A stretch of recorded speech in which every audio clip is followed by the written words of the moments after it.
So we're in Los Angeles, California, hanging out in the great state of Cali, out with here Jade. on the West Coast. You believe we're with Jade? I'm happy we with Jade because Jade be acting like we don't give him enough attention. He needs some real men, real talk for real. All the cities, and we were in 17 cities this year, and we have a few of our coordinators who they get a kick out of being like the squeaky wheel. You know how they say the squeaky wheel always gets the attention, right?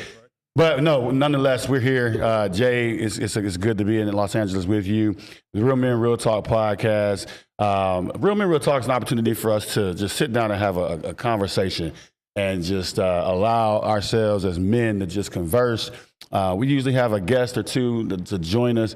But today we're able to hang out with Jade, who is the reason why we are doing the work that we're doing with the African American Male Wellness Agency, with our Black Men's Wellness Day and our Real Men Real Talk in Los Angeles, California. Jay, how you feeling, man? I'm doing wonderful, man. I'm glad y'all are here. Welcome back to the West Coast. Nice. Lots of good going on, and the sun will come out this afternoon. We hope so, because I tell you what, every time we come out here, JG, has it ever been warm? And they're going to ask me why I got a sweatshirt on. We both in here with sweatshirt. Well, you can tell who lives in the city, and you can tell who don't. So, Jeff, pleasure to meet you, man. Jeff, what's your last name? Jeff Hill. Jeff Hill. Where you from? I'm from Moreno Valley, California originally. But I'm Okay. Nice. Tell us something about yourself. about myself. So, aside from my day job, I am a property owner and business owner, and probably well known around the country for my selection of bourbon and tequila. That's what I'm known for. And what bourbon do you like? So me, I'm a weeded bourbon guy, man. So I'm with the Weller, Sazerac, Buffalo Trace line. You like Pappy? That's it, Pappy Van Winkle. I got the whole lineup, man. Oh, okay. I was actually just in Kentucky. Just in Kentucky. Have you done the Kentucky Bourbon Trail? Not only do I do the bourbon trail, I pick my own barrels. That's why I was out there last week. Oh, okay. Wow, okay. Did a couple of picks. Buffalo Trace was one of them. Nice. Not Pappy though. Can't get a whole Pappy. Can't get a hold of Pappy. Yeah, buddy. If you was drinking Pappy, I was like, we need to go to your house. But you can still come to my house. I got it all there. I just can't get the whole barrel. Nice. Well, listen, this is always a platform, an opportunity for us to learn more about what brothers are doing across the country in this space of mental wellness. We pride ourselves on bringing the clinic to the community with our health and wellness work that we're doing. But we get an opportunity to also bring talk therapy to the community. Many of us, we don't like to sit on someone's couch or someone's chair and have a one-on-one therapeutic session, do we, right? We don't prioritize that. But what we have seen over the last year and a half is that we've been able to really help men identify some things that we're dealing with, but be comfortable enough to share, right? And this year we've been able to lead with the idea that we're gonna mask off. And so all year we've been talking about Black men and why are we masking and what's behind the mask. And JG and we've been able to allow men to be comfortable just self-disclosing. I self-disclose, he self-disclose. And Jade, you've been a Real Men Real Talk before, and you've seen us in the space where you hear some things that you're like, I didn't know that about JG, or I didn't know that about Kenny.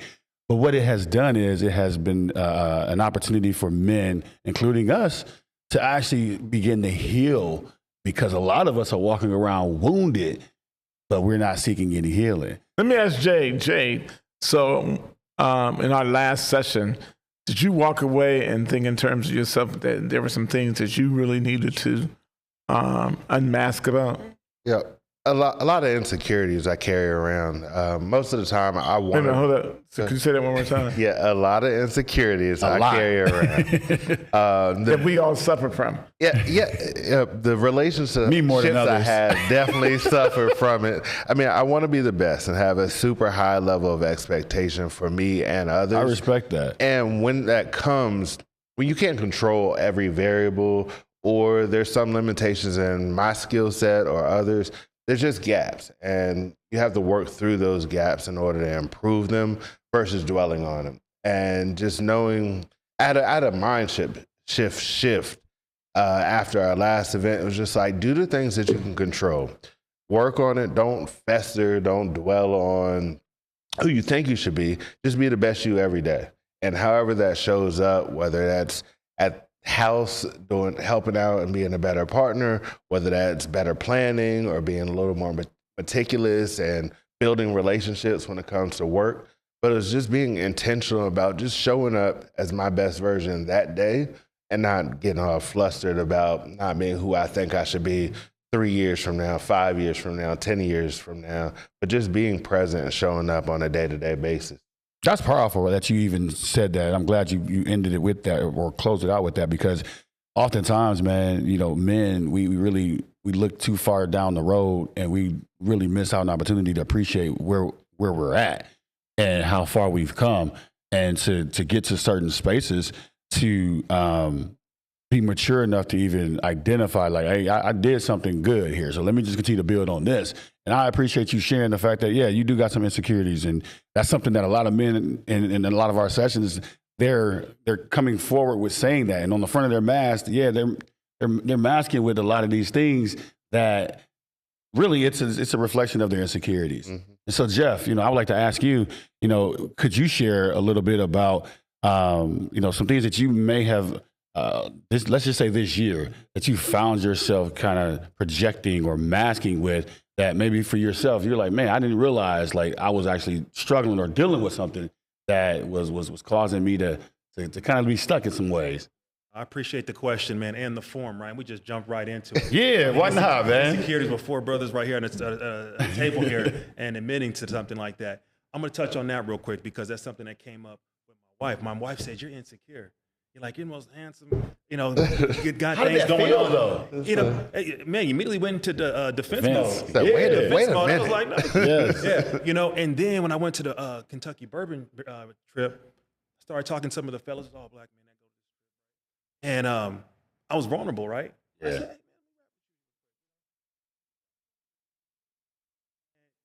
you open that up and you bring it up in the open space and you feel, or you allow yourself to be vulnerable in that moment and bring it up to other people, you'll be surprised of how many people are going through the same thing. And so what that did was, it was that internal reflection to not just get upset for the words that she was saying, but go back and listen. And she was right. There are some things that I'm insecure about, which will bring it to the point of what I've been dealing with this year. It's called imposter syndrome. Yeah. And for me, as being a business person, being a family guy, doing all those things, right? I always feel like I'm going to get discovered as a fraud. And I never knew what that was until I actually read a book around that. And as I was bringing this up again with other men, specifically black men, a lot of us have that, especially in the workplace, right? Because sometimes when you're at a certain level, they feel like you shouldn't be there. You were there for other reasons, action or whatever it may be. So I was always continuing to do the next project.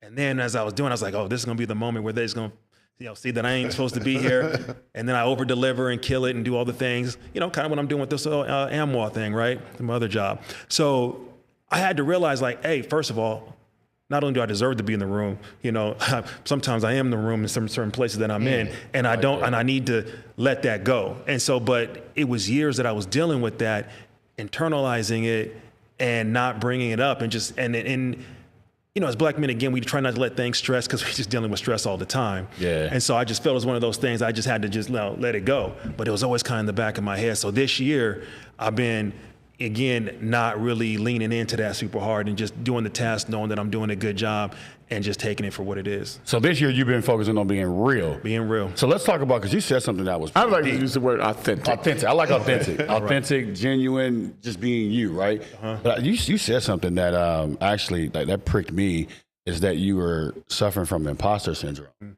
And then you felt as though that you didn't want to be made out to be a fraud. Yeah. So if you don't mind, because there's some things that I would definitely like to share, because I can relate to that, okay, or connect with that. But when you say that you were, what were you projecting then? Like, what were you putting out that you knew that you weren't, that you felt as though, like, I'm not even being authentic right now? Yeah. Sometimes just, let me put it this way. For me, it was being the only black person in the room in a lot of places that I'm at, at my job, right? Literally the only black male in my position. I came from IT, so like I can relate. That was my all day, every day. So A was kind of weight of, hey, I got to deliver in a way that I know when somebody else that's coming in this door, they ain't going to look and say, hey, Jeff wasn't really bringing it, and kind of put him in a bad spot. I kind of put that on my shoulder. Did they put that on me? No, but I carry that, right? So with that being said, when there was areas that maybe I didn't have the necessary specialty skill set in, right? That's where that kind of imposter syndrome came about. But that's everybody. If you're not being uncomfortable, you're not growing, right? So anyone who wants to achieve some level of success or has a difficult task is going to get a little uncomfortable. But for me, I kind of just took it to another level and realized that if I didn't succeed, then, everything else that I've done is not going to have any validation, And so, and that just keeps on going with everything, right? And so the good part is that you're checking these boxes, you're getting all these accomplishments, but at the same time, you're doing it in a way where it can become stressful, and then sometimes you may not be your authentic self because you've kind of put this whole fake facade really in front of yourself. So let's talk about that right there, that fake facade. So what was you like? Was you dressing a certain kind of way and talking a certain kind of way? What was fake about you? Yeah, so no, it wasn't the way I talk. This is the way I talk. I talk at work and everything. So it wasn't anything like that. It was just more of the actual work, doing the work. And if I didn't do it, the facade was, if I didn't succeed, everything will still be fine. I wasn't going to lose my job. I wasn't going to be made like I'm this, fraud. That was the facade there's nothing behind it. If I didn't, achieve the goal, so be it. We try again and move on. But for me, the facade was if I didn't achieve it, everything was just going to fall away and everything was going to be done. And so you were saying this to yourself. Yeah. Oh, yeah. So this is that's why I wanted to go there, and I'm glad that JG went there with you, because a lot of time, man, men, we find ourselves just putting these crazy expectations on top of the things that we're doing. And unfortunately, man, it causes a lot of weight to be placed on our shoulders, and we struggle mentally. And sometimes it shows up, if not all the time, it shows up on the physical side. I even found myself trying to live up to these unrealistic expectations of trying to be perfect and chasing perfectionism, right? But then I had to get to a space like, wait a minute, I'm lying to myself. Perfection isn't even something that's obtainable. Right. So why do I even think that everything that I do, everything that I touch, it has to be done at 100% every single time? It's like sometimes it's okay, Kenny, that you only, you did your best, but you fell around 90%, right? Or 85%. Or 60. Or 60. Because why? It's an opportunity to do what? To learn. Mm-hmm. But I think we rob ourselves from being able to learn when we put these unrealistic expectations on things, and then we're beating ourselves up feeling as though we're failures, and we're really not. Yep. A lot of times we have to recognize our limitations and capabilities. And that's the core thing, and just be authentic and real with ourselves.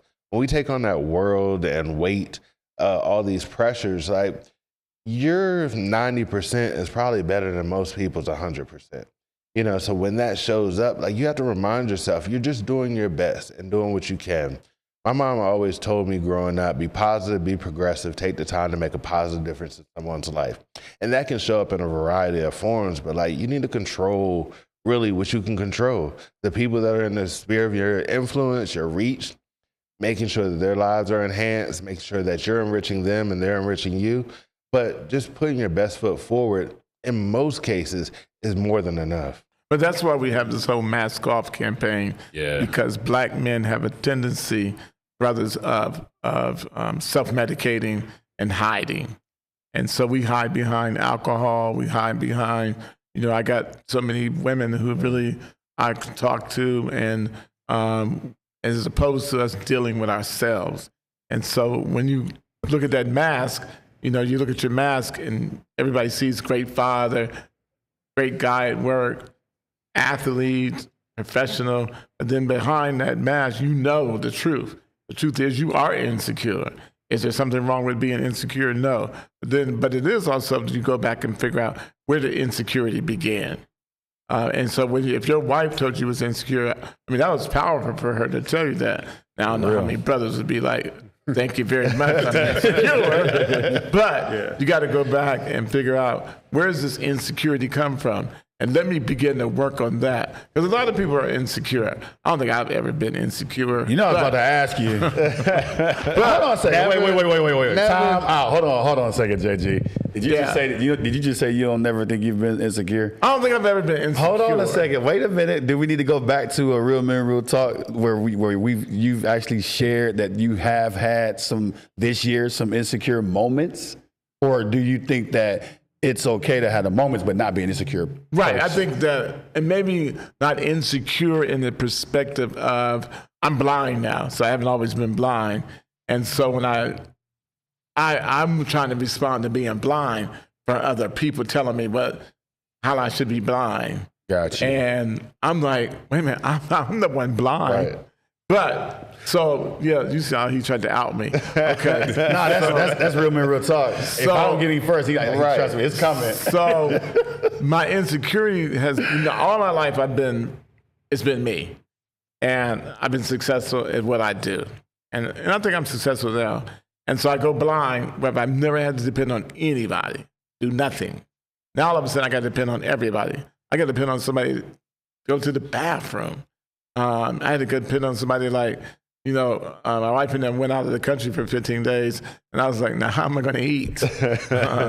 So that's a different that's that survival. The Maslow's hierarchy needs, people need the feeling that you got 5 levels, and that basic need is the need to survive, safety and what have you. So yeah, but I think there are also other insecurities we get as a child, because somebody told us, well, you're never going to be able to do this, or your father wasn't that, or you was bullied when you was a kid. And then we take that stuff and we carry it on into our other relationships. And we find, like with black men in business, we're always competing against each other. And I tell men all the time, I'm not really competing against you, because I don't have to, because I'm not that insecure. If you're smarter than me, like Kenny, he's way smarter than me.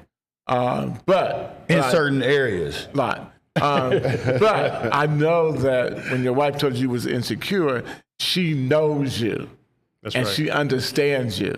And that to me is brothers, I'm saying this because I want brothers to know, if your woman has the guts to tell you you're insecure, sit her down and tell her, talk to me about where you see my insecurities. So talk about that though, JG. Like, for a man to be told that they're insecure, the natural reaction is to be like, hands up, defense. Yeah, like we're in defense mode. Like, Well, that's what do you exactly mean what I'm happened. Yeah, that wasn't a happy time right there, because I didn't respond in the way that you're talking about, kind of sit down, not immediately, right? So bring us into that. Like, I want to know how you felt, and then I also want to know how you responded. I don't know if you're still married. No. No, we're still married. We won't get into so. We No, don't- this is the whole real 11-year marriage. We can have a couple of shows around that, but I mean, the bottom of the basic point is that I love my wife. We're happily married, all that. But we kind of got into it, and the basis was that you're insecure, you're upset because of that, and she called out a few things, right? And it was the truth, and I knew it in that moment, but I never heard that from my wife, right? Again, it's something that I felt inside, like when So you were your talking. imposter syndrome got exposed. Well, no, I wouldn't say the imposter syndrome got exposed in that one. That's two separate things, man. The insecurity thing was, I was like, shit, she's right. She's right, And so, I got to let a couple of days pass, and then we started, talking about it.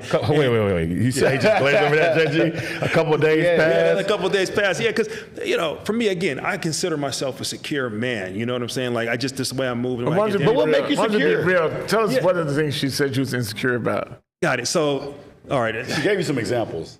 Got it. So she was like, okay, it was, well, this was actually about math, which was crazy, right? So one of it was math. My son was having trouble with his math homework, right? And I knew how to do the problem to get the answer, but I didn't know how to do it in the way that his teacher was doing it. Yep. And I started getting mad at my son.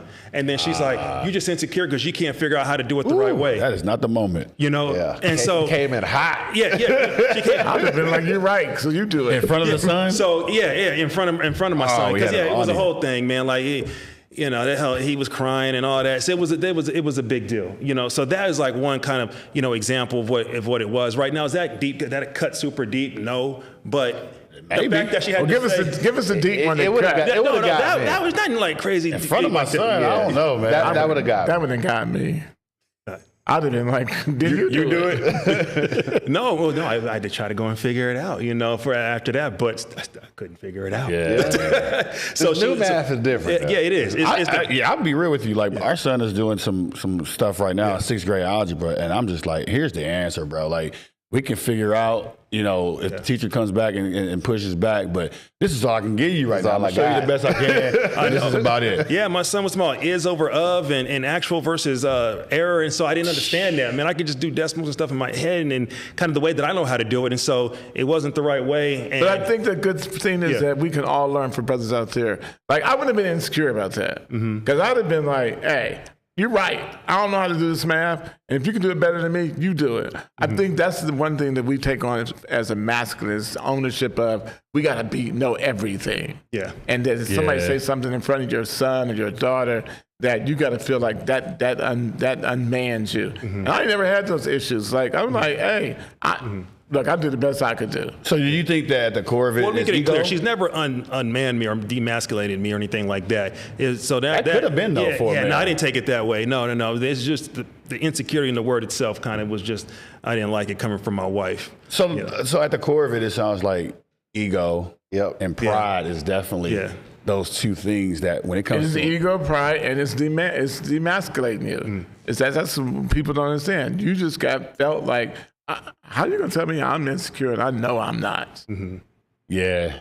And we couldn't do this behind closed doors. You had to do it in front of our son. But my thing is like a math problem. Like, I ain't getting mad about that. There's more important things like me not paying the mortgage. So, JG, but talk about that, though, JG, because, like, there's a lot of things that you will say. Like, I think the three of us we agreed that I would be impacted by that, and you like not me. So like, but that's a mindset that you have that you and I have been around this country in several rooms, and thousands of brothers have been around Room and Real Talk conversations, and what we're saying would be something that would impact us negatively. You're like kind of like rare in that space. So like talk to the brothers about how do we get to that space where we are that secure within ourselves to not allow something like that to be that much of a blow to us? Because some of us can actually like say that it could have turned ugly with that type of comment being made. That's a trigger. But for JG, you like, what the hell? You got it. Let me go over here and figure something else out there. Well, let me ask you this. What would your wife have, what could your wife could have said that would have triggered you? The math was not a big deal. What is something she could have said that would have triggered your insecurity or hey, you know, my wife, she triggered me every single day. So you get it. You know what? Here's the thing is, I'm going to say this, because I lived in a space where I decided a long time ago that I'm never going to let another person define who I am. And so there's very few things that people could say, particularly my wife could say, that could trigger me, because I know authentically who I am and where I represent. And so probably what might be something that could trigger me if you question my integrity.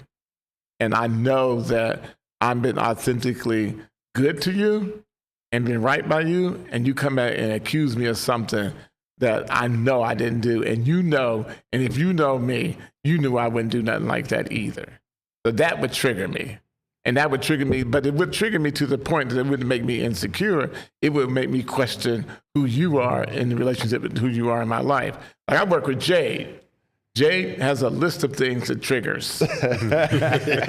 Jade told me one time, can I come work for you and show you how to? Now, I run a corporation, and Jade said to me, you need to hire me so I can come show you how to manage people and what have you. And I thought to myself, why am I even talking to you? But that could have triggered me, but it wasn't, to me, it wasn't who I was authentically. I know who I am.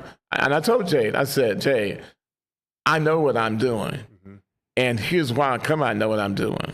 And I didn't get mad. So very few things attack my who make me feel. But I do know this amongst brothers, is that lots of stuff question you, and you think it questions your manhood, you think it questions your intelligence, it thinks you questions your ego, and that ego plays tricks on you. Well, yeah, that's what I want to ask you with the ego. So when Jade, came in with direct, I like when people come and say, hey, look, here's something that I know I can do. Not necessarily it's a gap in you, but he said, look, I can help you kind of with people management.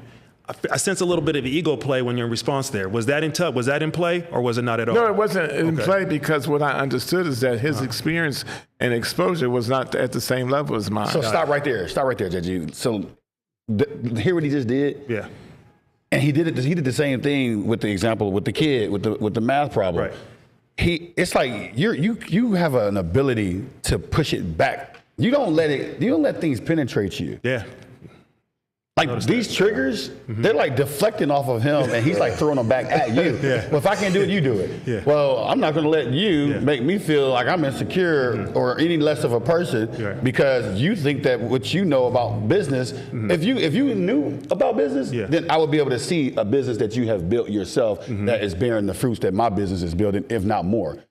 How are you able to like get to that space where you're like, I'm not letting anything penetrate. But there has to be some vulnerability. No, I'm vulnerable all the time. Okay, so let's talk about that. In what ways? Wait, I'm not the person again. Wait a minute. We going there, JG? That's all good. What triggers JG for? I tell you, gets him vulnerable. I was asked a question the other 2 weeks ago. I probably asked him. And that question said to me, and it was really a very deep question. It made me have to, I still have had to go search for the answer. And the person asked me, they said, of all the stuff that you have done, how did you ask that question? It depends on which one, because I ask him a lot of questions. I spent a lot of time with JG and traveling all over this country. But it was about success. But it was about, it was and he said, of all the stuff that you have been done successful, what is the one thing that you wish you could have had? Yeah. And when he said that, the funny thing is that I had to go back and think about that. And then once I knew what the answer was. I've always known what the answer was. But what I did not want to do is admit to myself what the answer was. And when I admitted to myself at 2 o'clock in the morning what the answer was, the only thing I could say was, dag, and I'm still dealing with this. And so, yeah, there are things that are about it. But let me say the difference is that I don't allow other people to have the power over me to make me feel a certain kind of way. And I would say to most black men is that, and to you, Jeff, have there ever been a situation in your life where you really, really felt like you were out there alone by yourself? No, I wouldn't say that, because I've always been just, self-sufficient, self-driven, and even just internally in that mode. Like I'm comfortable being by myself. But I will say the one person is my wife. I don't like when my wife is upset with me. We had, infidelity issues in the past, right? And so, all the things I've done in my past, man, the one thing doing that, my wife finding out about that just really kind of, puts me in a place where I just don't want to be. And so, and a lot of that kind of arrives from the, situations that we're in, right? And so that for me would be, is my wife. It'd be the kind of the person that can really kind of get under me and kind of make me move a little different and feel a certain way. Because you have never, and I'm just going to say this to you, is that one of the things that you got to do is you got to forgive yourself of that too. Yeah. Because that could be something that will keep you in bondage for the rest of your life. Once you make a mistake and you reconcile with that mistake, you got to let that mistake go. Because forever she's going to have mistrust. But you got to say her mistrust is not about me. It's about her. And yeah, I accepted what happened, but guess what? I'm not there anymore. Because if you don't, and women do this. Now, women, I don't get mad at me if you see this. But a lot of times, and men do it too. So I said I was going to quit saying. I have a friend, he's always comparing what women do, what men do. And I'm like, I've been working with all of y'all. Y'all do the same stuff. People take stuff and they will hold it against you for their own power. And what you end up doing, you end up chasing for a long time, trying to satisfy that person. And then years later, you get mad because you go like, there was nothing I could ever do. Like my first wife, I had to go to her one day in the middle of the night. I went to her, she sent me a card on the table. She said, somebody cares about you. God cares about you. And I went to her and I said, I want a divorce. And she said, why? I said, because you don't like me. Oh, you said that after she gave you that card? Yeah. She said, I said, you don't like me. I had to make sure the chain of events were lining up. That's it. She said, what do you mean you don't like me? I said, and you don't like me, and because of that, I know you don't love me, because you can't love somebody you don't like. And she said, no, I love you. No, I said, no. I'm not going to do this no more. You don't love me because you don't like me. And you don't like the guy I am. You don't like because you think I'm arrogant. You don't like because, I can't, I never find fault in myself or others. I said, so guess what? I'm going to free you from not liking me. And I said, I'm out. And I was like, hey, and I hope you'll be happy. Because happiness is a choice. It's not an emotion. And so when I think in terms of Jade, the thing I like about Jade is Jade got lots of insecurities, but at the same time, what he will do is talk it through. I will give him that. Like Jade, and it was, I want to say this week, Jade was being Jade in a group chat. And I'm like, he caught me in a moment where I was just like, I didn't have much left. See, the thing is, Jade is always 3 hours behind us most times, right? And so it's early sometimes where he's at. And I've already been through most of my day. So I done took my wounds and my blows. So by the time I'm getting these text messages from him, and he hit me with a comment, and I had to go ahead and I responded to it. And the Kenny would just let it just slide. Like, all right, that's just Jay being Jay. I'm like, nah, dude, like that, I'm not laughing with you on that. And he like, you know what? Hey, I can respect that. We'll see if we get a different result. But at the end of the day, we respect Jay for him being the one that is in this area that is like, hey, if it is to be, it's up to me. So bringing this mental wellness work, talk therapy, real men, real talk to LA, or bringing the health and wellness where he's helping us save Black men's lives by providing free health screenings with all the partners he's bringing to the table.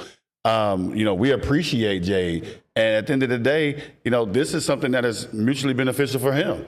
Jade has grown with his own physical wellness and now his mental wellness, where this is giving people in his circle an opportunity to learn more about him, but then for him to learn more about himself, because that's what we want to challenge our brothers to do. And he's been really vulnerable. Yeah. Because last year, you remember, Jay, this time last year when you came to Columbus? Yeah. And we told you, hey, look, you said, well, how come I did it? And I was like, you need to do this, and this. He was like, okay. And he went back and did it. And I just complimented you the other day. I said, Jade is really, I'm really liking what I'm seeing. I appreciate it. But all of us brothers working, even Kenny, Kenny would say that he's a perfectionist.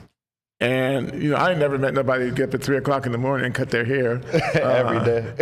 Every day. Bro, it's even before we got off the airplane, even into the bathroom, I heard this. That's a lie, dude. Listen, when you have a skill, you might as well use it. So for me, unfortunately, yes, I'm a recovering perfectionist. Like I found myself just really trying to show up at my best at all times. You heard the commentary before we had this conversation. Yeah. What was I wearing or how I presented myself? Unfortunately, it's like it does something for me to know that I'm showing up my best. Now, what I've had to work on is making sure that the presentation produces productivity and results. Yeah. That's why the partnership that I got with JG has been so it's priceless.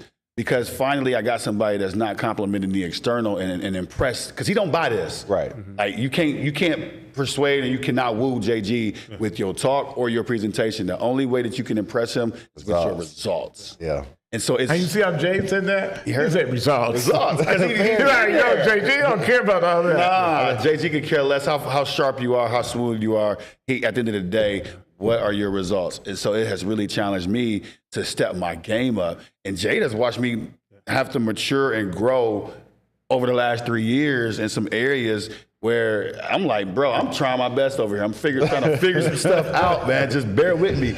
The list is longer than you think. Because when people look at me, they're like, oh, he got it all together. No, I don't. I got a lot of things that's messed up. I had several issues before I came into this building that I need to address, right? And I'm constantly in a space of like, you know what? Give me the feedback. And that's one thing I appreciate. So I'm sure you're up to the task and you're doing a phenomenal job doing all the things. But in that moment where you had to kind of take a step and put kind of like the rubber meet the road, was there a little bit of imposter syndrome that you kind of maybe experienced during that time? Because Yeah, I mean, because you didn't know what you were doing at the time. Yeah, you figure it out. Here's the thing I would say. be careful what you ask for. Yeah. At some point in my professional and personal journey, I did ask to have an opportunity for somebody to tell me the truth about me. For way too long, in my life, I had too many people that was just telling me everything that I wanted to hear or telling me all the great things that I was doing. Not one person. Yeah. And so JG and his mother and father, they actually believe that he is Jesus. Trust me. Second coming. We was having to walk in Detroit, and his mother said, "Put my son's picture on a hot card, and the whole city will come." And I was like, "You really? He is." I was talking to his dad. He said, "He's done everything that we wanted him to do. Everything." I wanted to say, "Well, I don't know about everything." But that's the thing, though. Like, but so if you're not mature enough to I guess decipher between, okay, that's parents. Those are your parents. And they just may very well be highly impressed with everything that you're doing, right? But talk to somebody who don't know you that's going to give you an unbiased opinion, a real opinion about what they see and what they hear. Yeah. I didn't know. This is so funny. I didn't know that when I talked and when I spoke in certain rooms, that it was a bunch of just BS and fluff until one day he was like, "What are you talking about? Listen to what you're saying." None of that stuff actually makes sense. And here's the thing, though. People, a certain degree of people will buy that. Oh, yeah. But then there's a higher level of excellence. So well-spoken and polished and this and that. Just, what do you want me to do? Like, whatever it is, I'll sign. Him, he like, nah, I'm not impressed with none of that. And so for me, I had to decide quickly, what is it that I want, and what am I willing to separate from to get it? And for me, I had to shed that perfectionist mindset. And again, it's that fraud, it's that imposter, it's that presentation of I got it all together, knowing darn well I'm unorganized, or I'm slow to respond, or I'm not able to articulate or show up with confidence in certain spaces. Will be all right. Yeah. I think the biggest takeaway and listening to what you just shared, for 2023, was be vulnerable and seek feedback, whether it's good or bad, but it's going to give you an accurate snapshot as how the world sees you. Right. And for a lot of people like me who have ego and pride, it's all contingent on how the world sees you. So no matter how good or bad that you think you are, what shows up in real life, their perception is their reality of you. And get that. I don't believe in keeping everything that you get in terms of feedback, but hearing it and giving account for their doubt. You got to open yourself up to it. I think Brene Brown in one of her TED Talks or Netflix specials talks about the courage and vulnerability and seeking feedback and trying to do the things that make you uncomfortable, addressing those gaps and just going all in. And taking that perspective coupled with our Real Men, Real Talks sessions in person allowed me to hear a lot of the gaps that I ignored because I thought I was sweet at everything or thought I was really great at this. But and you still do. I mean, I still think I'm pretty solid, but I also can recognize there's an opportunity for growth. And if somebody's telling you and still allowing you the opportunity to prove it, it's up to you to show up and deliver in that standpoint. Jeff, I want to say thank you to you being vulnerable enough to share your experience in life, particularly the most intimate about you and your wife. And you don't know how many brothers you're going to help today. Yep. Because a lot of brothers need to hear brothers who says, I made a mistake. Yeah. I had to struggle this through with my wife. I want to prove that I'm there. And I want to say two things. One, thank you. Because that took a lot of courage, and you're going to help a lot of brothers. But the other one, I want to tell you this before you leave here, set yourself free. You don't have to stay a bondage to that. Your past is your past. I tell people all the time, forgetting those things which are behind us, we press toward the mark of the prize. You're a great brother. You got a lot to offer. Every now and then you're going to be an imposter because when you work out in white corporate America, it requires you to be that. But you got a good head on your shoulder, and success is the thing that you're going to experience more and more. The more authentic you become with yourself, the more successful you could be. Can you tell them what this is? This is what, Real Men, Real Talk? This is the Real Men, Real Talk podcast. It's a part of our mental wellness initiative with the African American Male Wellness Agency. Real Men, Real Talk happens across this country in several states. You can follow us on Instagram at AA Wellness Agency, or you can learn more about what we're doing on our website, aawellness.org. And then also I will invite all of the men to look us up on Facebook. We have a closed, a private Real Men, Real Talk Facebook group where we can continue conversations like this. Jeff, I would agree with JG that you've certainly displayed several levels of maturity, several levels of security while you were talking about being insecure. And we're wanting to let men know that it's okay to admit that you are insecure in some areas, because we all got those moments. Maybe not JG, but the rest of us, we all got our moments. Yeah. And so while we're walking this journey, while we're identifying what we're masking with and what's behind the mask, we're ultimately trying to live our authentic lives. And Jay, again, thanks to you for the work you're doing out here in LA. We would not be out here doing this work if it wasn't for you saying that this is needed and you want to be the one to bring it to this market. So with that being said, Real Men, Real Talk, with Jeff and with Jade out here in LA. We will see you guys next time. Talk to you soon. Sure. That was a good conversation. All right. Jeff, you yeah, guys, now you weren't prepared for that, huh?